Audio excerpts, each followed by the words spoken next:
Nouvelle vidéo aujourd'hui qu'on vous propose pour parler d'une thématique assez courante actuellement, à savoir parler des émotions, amis ou ennemis. Et on va vous amener la thématique des émotions en nuançant un petit peu les propos par rapport à tout ce qu'on peut lire, de très très intéressant hein, sur le sujet, mais en allant un peu plus loin, un peu plus subtilement parlant, qu'est-ce qui se joue réellement au niveau émotionnel. Donc, en effet, une émotion, c'est un messager.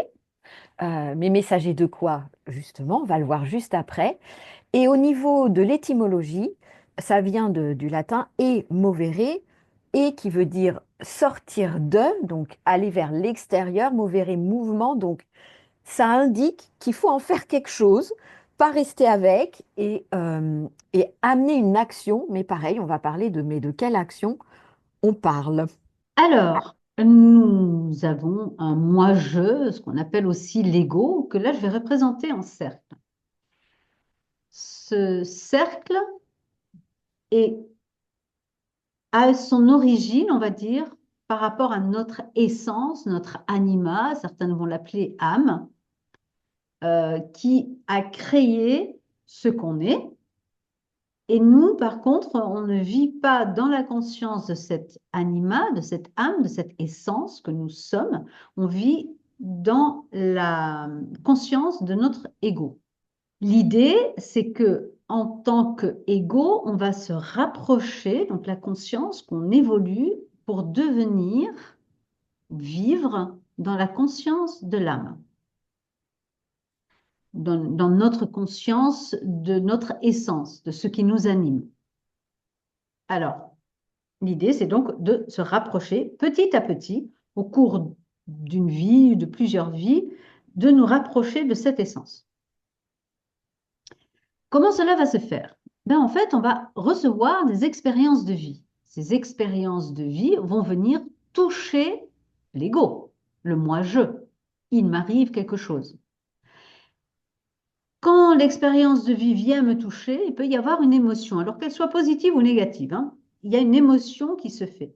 Cette émotion va et est une réaction, on va dire, est une réaction de l'ego face à cette expérience de vie.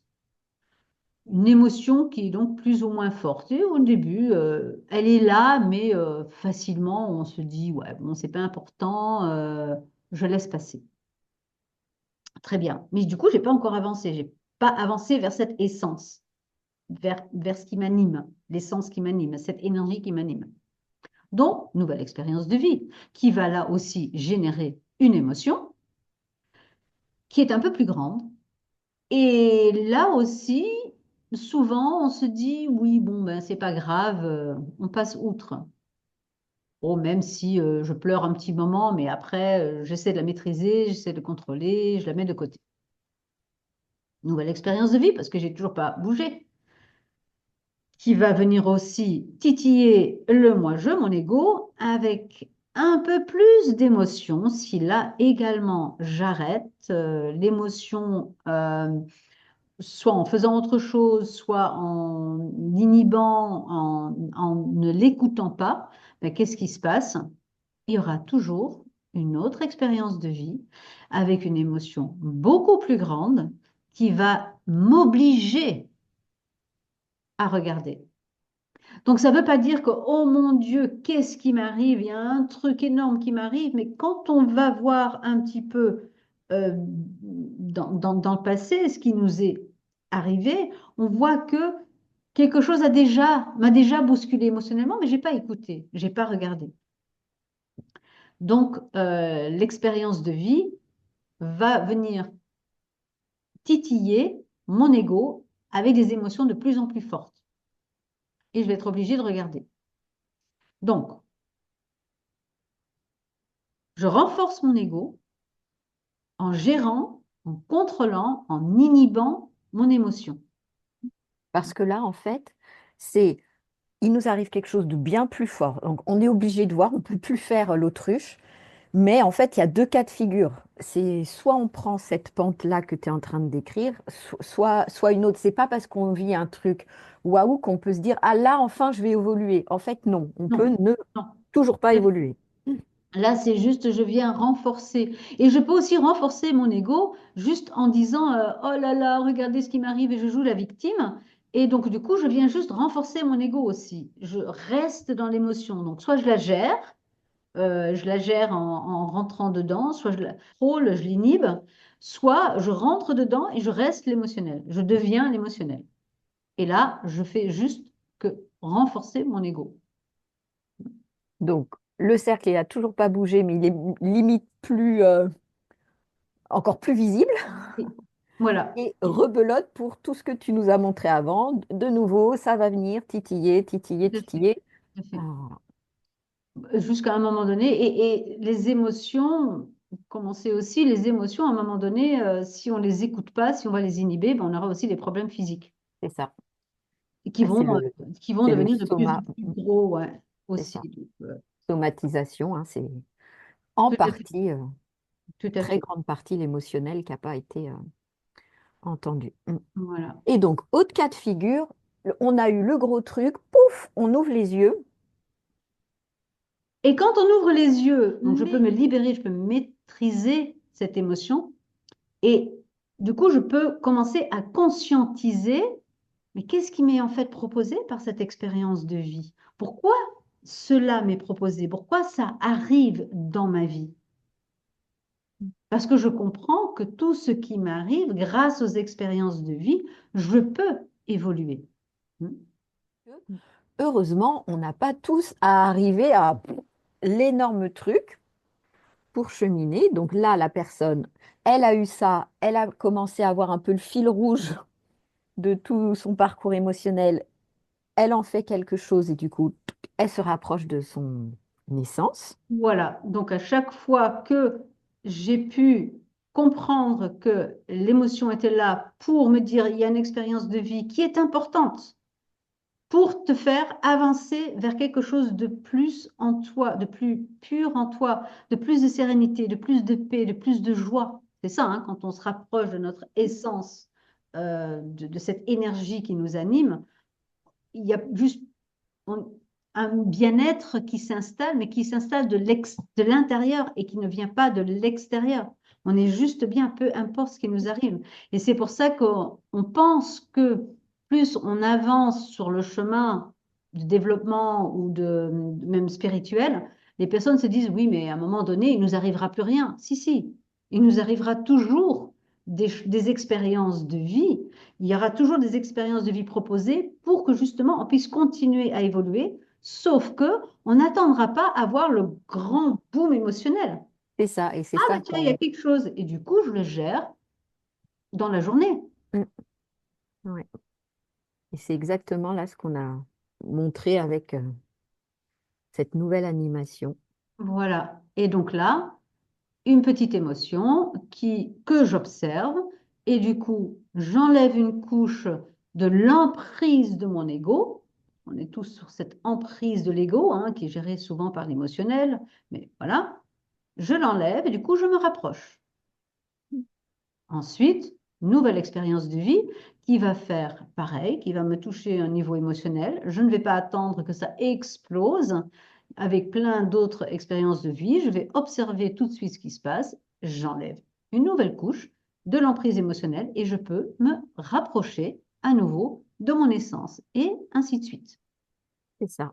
Donc, un message, une émotion et donc là pour nous dire que quelque chose dans notre vie est en train d'arriver, est en train c'est une proposition pour qu'on puisse continuer à évoluer, pour qu'on puisse continuer à avancer et vers cet état d'être plus zen en nous. Et du coup, avant de découvrir ce message, à des moments, c'est assez limpide, très bien.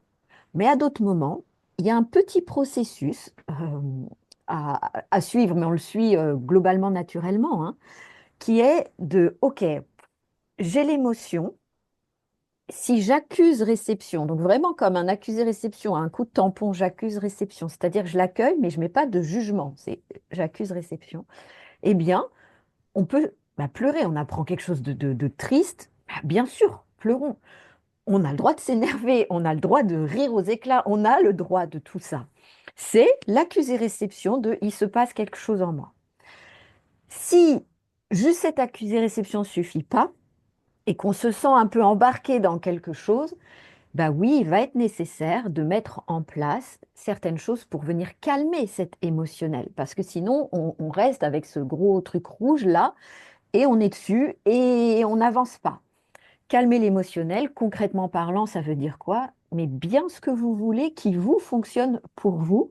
Il y a des outils extrêmement puissants comme l'EFT, comme le MDR, il y a des techniques en sophrologie. Enfin, c'est pas ce qui manque actuellement. Il y a pléthore de méthodes pour calmer l'émotionnel, mais ça peut aller courir, crier dans un coussin, ce que vous voulez. Et ça peut être aussi céder quand vraiment on se sent débordé, dépassé s'aider, que ce soit de médecine naturelle ou pas, on peut en arriver là et c'est OK. À partir du moment où on a conscience que ce n'est qu'une étape dans le processus, que ce n'est pas la finalité du processus. L'EFT n'a jamais été une finalité, le MDR non plus, la sophro non, parce qu'après, il faut aller décoder ce qui a été dit. Là, on en est juste à calmer ce qui nous empêche de voir. On est complètement comme ça. Bon, bah, faut pouvoir redécouvrir la réalité. Et donc, à ce moment-là, on va pouvoir passer du mode automatique, réaction inconsciente, à une action plus consciente, plus faite avec beaucoup plus de discernement pour aller écouter derrière ce message. Pour revenir là-dessus, effectivement, il faut comprendre que l'émotionnel peut nous envahir au départ. Et c'est OK. Il Mm. n'y a pas de problème. Dire, oh là là, je suis complètement dans cette tristesse, comment je vais en sortir? Je ne vois pas la fin. Mais c'est OK. Juste vivez. L'acceptation, c'est aussi de pouvoir vivre à fond cet émotionnel. Vous avez la tête sous l'eau. Oui, très bien. C'est juste de ne pas vous complaire à avoir la tête sous l'eau. C'est juste de pouvoir se dire, mais en fait, là, je vis consciemment cette émotion, j'ai consciemment la tête sous l'eau, je me donne un certain temps, tout dépendra comment vous pouvez gérer les émotions, je me donne une journée, un mois, un an, peu importe, pour pouvoir œuvrer à accueillir, à vivre cette émotion-là. Ça peut être une émotion très forte ou une expérience de vie très forte qui fait qu'on a besoin de temps. Mais si à un moment vous voyez que, OK, là je le vis, je vis cette émotion, mais j'arrive pas à m'en sortir, demandez de l'aide pour juste avoir la tête sous l'eau, au-dessus de l'eau. Juste au-dessus. Voilà, si vous avez la tête juste au-dessus de l'eau, ou même que les yeux, mais que vous commencez à respirer un petit peu mieux, là vous allez pouvoir travailler sur les émotions déjà, pour pouvoir vraiment les calmer et en être en dehors et arriver à une réaction ou à une action consciente, donc avec plus de discernement. Mais tant que ça, ce n'est pas fait, on ne peut rien faire. N'essayez pas de dire oui, c'est bon, je ne veux pas voir les émotions, je vais faire quand même parce que il faut les maîtriser, donc du coup je les maîtrise. Là, vous allez juste les inhiber et il ne se passera rien, vous aurez toujours une réaction inconsciente. Mm. Tout à fait. Et c'est pour ça que quand on peut prendre des anxiolytiques pour juste pouvoir baisser. Mais après, il faut continuer à faire le travail, naturellement, comme disait Aurélia. Exactement. Si vous avez pu baisser avec une technique, même avec des anxiolytiques, vous avez pu baisser, ben, qu'est-ce qui se passe? Ah ben c'est bon, là, non, non, non, c'est pas Mm. bon. C'est pas bon parce que dès que vous arrêtez de prendre des choses, hop, ça va revenir.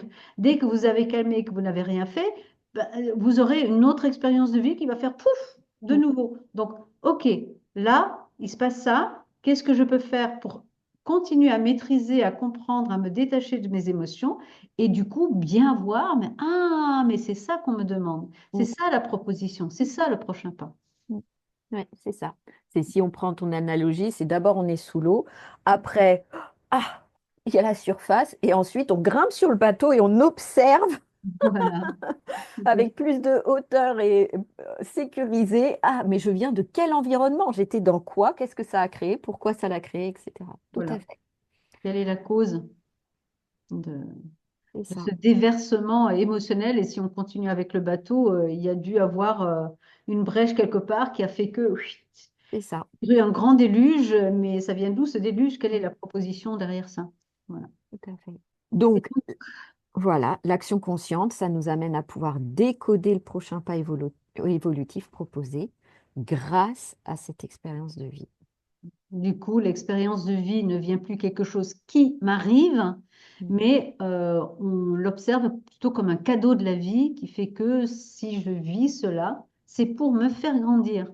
Et on en ressort grandi. Et combien de fois on n'a pas dit ça, hein, que on est ressorti grandi d'une expérience qui n'était pas forcément très joyeuse. Quelques pièges par rapport à comprendre cet émotionnel.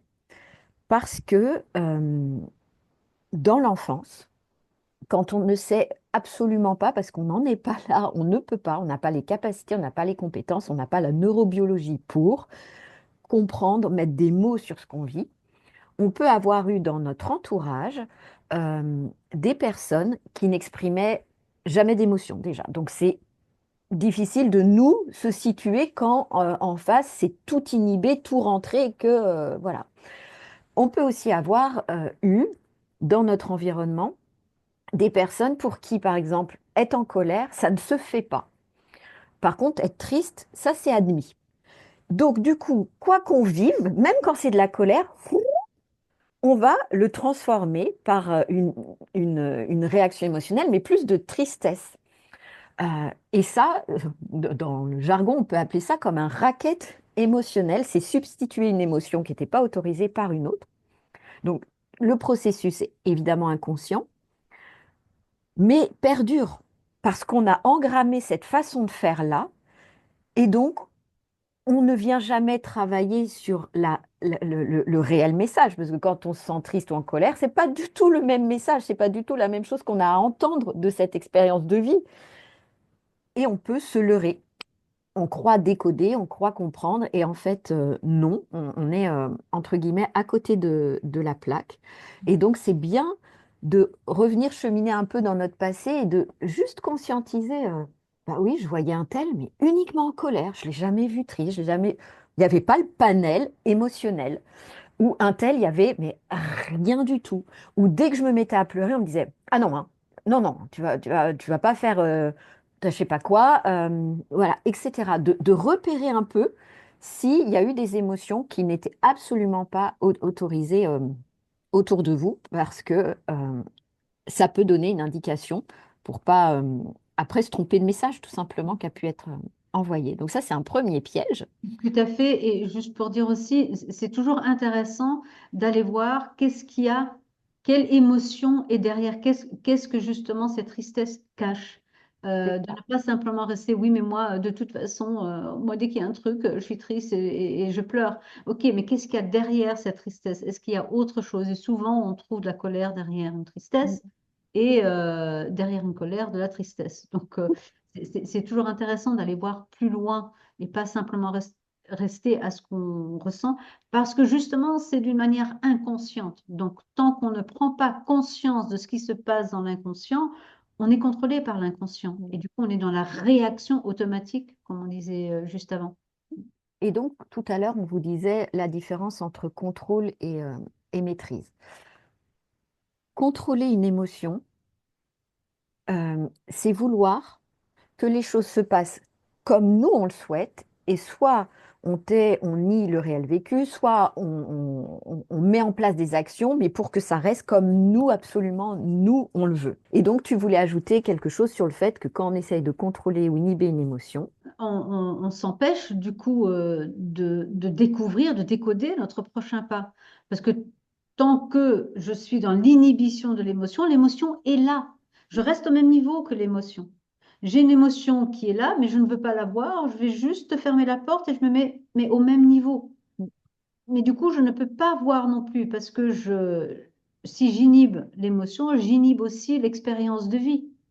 Je ne peux pas évoluer. Je ne peux pas me rapprocher de mon essence. et en plus, quand on marque contrôle, c'est vouloir que les choses se passent comme je le souhaite, Voilà. ça veut dire je, le moi-je de l'ego, ça veut dire qu'on est bah, dans l'ego. On ne peut pas être dans je me rapproche de l'essence vu que je suis en train de réagir via le moi-je. Et en train de renforcer justement notre ego aussi. Euh, la vie, il faut comprendre que la vie, de toute façon, ne se fait pas comme je veux. Certes, on peut attirer à nous certaines choses, etc.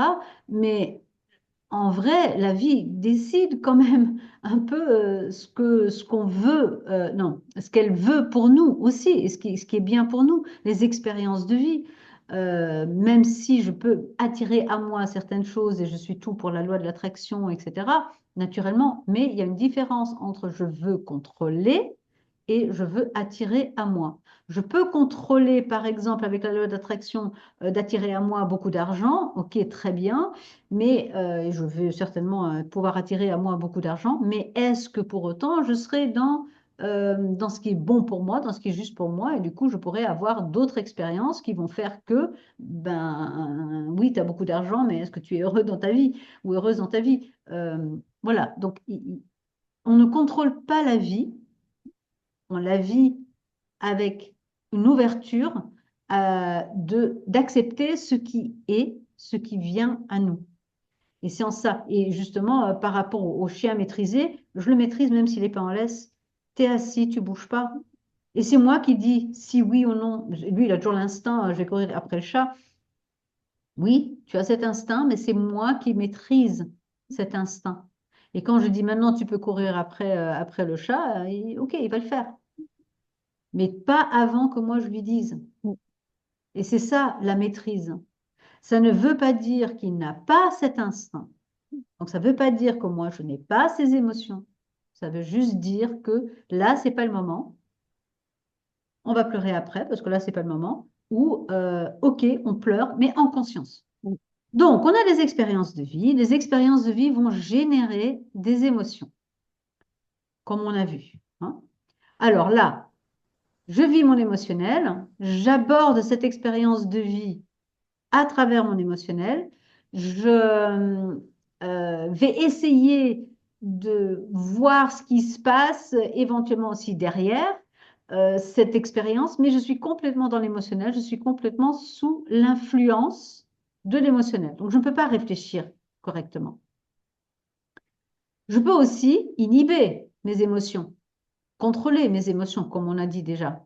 Mais ça ne change rien, je suis toujours sous l'influence de l'émotionnel. Ce n'est pas parce que je ne les vois pas que ça n'existe pas. On est d'accord. Je peux fermer les yeux en disant non, non, c'est pas là, mais c'est toujours là. On est d'accord. Donc, même si je fais semblant que ça n'existe pas, du coup, d'une manière inconsciente, ça va influencer mon mental et donc je vais avoir une réaction ou une action moins juste. On a une expérience de vie qui va générer une émotion, mais je peux choisir du coup d'accueillir, de maîtriser, de faire un travail pour calmer les émotions, tout ce qu'on a dit auparavant. Et si je fais ça, je vais avoir un mental qui va être libre de l'emprise émotionnelle. Je vais avoir plus de discernement, je vais pouvoir observer beaucoup mieux ce qui se passe et du coup arriver à une action plus juste. Alors, vous allez me dire action moins juste, action plus juste, ça veut dire quoi? Il n'y a pas d'action parfaite, surtout quand je vis encore au niveau de mon ego. Je reste quand même, même si on prend j'accueille, maîtrise l'émotion, libre de l'emprise émotionnelle, etc., je reste quand même encore dans mon ego. Tant que je ne suis pas complètement alignée à cette énergie qui m'anime, je reste sous l'influence de mon ego. Donc le subconscient continue à œuvrer. C'est juste que je commence consciemment à maîtriser mes émotions, à maîtriser mon ego. J'arrive consciemment à le faire. Et on a vu ça dans les slides précédentes, qu'effectivement, il y a l'ego, je me rapproche, mais c'est toujours l'ego, je me rapproche, c'est toujours l'ego, et ainsi de suite. Donc l'action sera naturellement plus juste que l'ego qui est complètement à l'extérieur, elle sera plus juste si elle me rapproche. Elle sera moins juste si ça vient renforcer l'ego ou si ça fait du statu quo et que du coup, il y a une autre expérience qui doit arriver pour me basculer, bousculer plutôt, pour me bousculer émotionnellement. Mm, tout à fait. Et précisons, on parle d'expérience de vie qui génère une émotion quand justement ça a généré une émotion. Sinon, bah, c'est des faits dans la vie, parce que chaque chose ne crée pas une émotion, mais quand ça vient créer une émotion, on peut être sûr que, bah, ok, qu'est-ce que j'ai à, à voir, à découvrir, à décoder, à explorer pour évoluer. C'est bien pour ça un même fait, pour certaines personnes, va rester des faits, et pour d'autres, devient expérience de vie parce qu'il y a eu, comme disent les Canadiens, ça m'a déclenché. Voilà, ça a fait quelque chose. Et donc, tout n'est pas expérience de vie en tant que telle, tout est des faits. Et ce qui génère une émotion devient expérience de vie. Et Mm. expérience vraiment, mais dans le terme premier, fait pour expérimenter quelque chose. La vie, Voilà. expérimenter la vie qui n'est que changement, qui n'est que évolution. On le voit bien, il n'y a rien qui stagne. Donc, c'est de pouvoir justement accompagner la vie. C'est pour ça qu'on a des expériences qui nous sortent de d'être figé dans un ego. Mais voilà, juste on renforce cela, hein. Absolument. Et, Donc, et pour compléter aussi ce mot expérience, juste avec une analogie toute simple, ultra scientifique, que fait le scientifique? Ben, il observe le phénomène avec en neutralité, il prend en note. Juste, je prends en note. Ah ok, ça fait ça, puis après ça fait ça. Il émet des hypothèses un peu en mode essai, erreur, et voilà. C'est tout le processus du décodage et tout. Et de là, ben, il chemine vers une autre expérience pour valider, invalider et revenir dessus par rapport à ces hypothèses. C'est juste ça ce qui nous est proposé de vivre. Par contre, quand on dit juste ça, soyons bien d'accord, c'est pas du tout facile. absolument, absolument. Personnellement, j'ai eu hier ou avant-hier une expérience de vie qui m'a été proposée, qui m'a bien bousculée. J'en ai pas dormi de la nuit. J'ai eu besoin d'une demi-journée aussi après pour juste la vivre. Je n'essayais pas de faire autre chose, juste de la vivre, dire, ah oui, mais en fait, c'est ça. Waouh, je suis vraiment touchée à ce niveau-là. Très bien. Une fois, à un moment donné, vu que je l'ai vraiment vécu, à un moment donné, je dis, ah ok, là, je commence à en sortir, mais quelle est la proposition là derrière maintenant? Voilà. Mais parce que j'ai complètement accueilli l'émotion, j'étais pas bien du tout, j'ai eu mal au ventre toute la nuit, voilà. Euh, mais une fois que j'avais, on va dire, traversé cette émotion, vraiment, j'étais dedans, en conscience. J'ai pu aussi, en conscience, observer et dire, ah, mais là, ça y est, elle est calme. Oh, j'aurais pu la raviver, hein, parce que ça aussi, on aime bien faire, hein, quand on vient renforcer l'ego, on vient dire, oula, mais ça fait plus mal. Attends, je vais mettre une musique qui va me faire pleurer, comme ça, au moins, je reste dedans. C'est très facile à faire. Mais là, on est juste en train de renforcer l'ego dans la victimisation, etc. La souffrance vient juste du fait que on refuse l'émotion, le fait que ben, on va essayer de l'inhiber, etc. Là, il y a souffrance. Mais quand on vit juste, ok, elle est là, et c'est passagère, parce que toute émotion est passagère, et une fois qu'on voit qu'elle passe, on peut, ben, ah, d'accord, c'était ça. Et voilà. Et après, on peut cheminer vers quelque chose de plus juste qui nous amène à évoluer dans notre vie. C'est ça.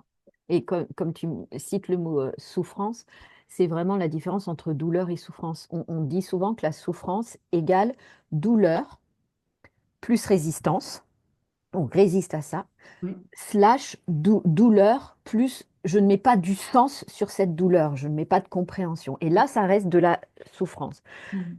Sinon, toi, tu as mis du sens, t'as pas résisté, tu étais dans la douleur. Ben, la preuve, tu dis que tu en avais mal au bide. mais de, juste la douleur, après, on peut la gérer. La souffrance, il faut d'abord amener la compréhension, le sens et tout, pour que il reste que la douleur qu'on enlève. C'est un package, en fait, la souffrance. Voilà, tout à fait. Et la souffrance est générée justement par l'ego. La douleur peut être générée par quelque chose d'extérieur. La souffrance, qu'on en souffre, ça, c'est généré voilà. Et il y a aussi, pour donner un autre exemple, il y avait une jeune fille en Amérique qui avait été enlevée et malheureusement, il y a eu un abus sexuel, etc. Mais après quelques mois, on l'a retrouvée et elle a pu en sortir. Et naturellement, je sais pas, elle avait 14 ans à cette époque et elle souffrait, hein, de la situation.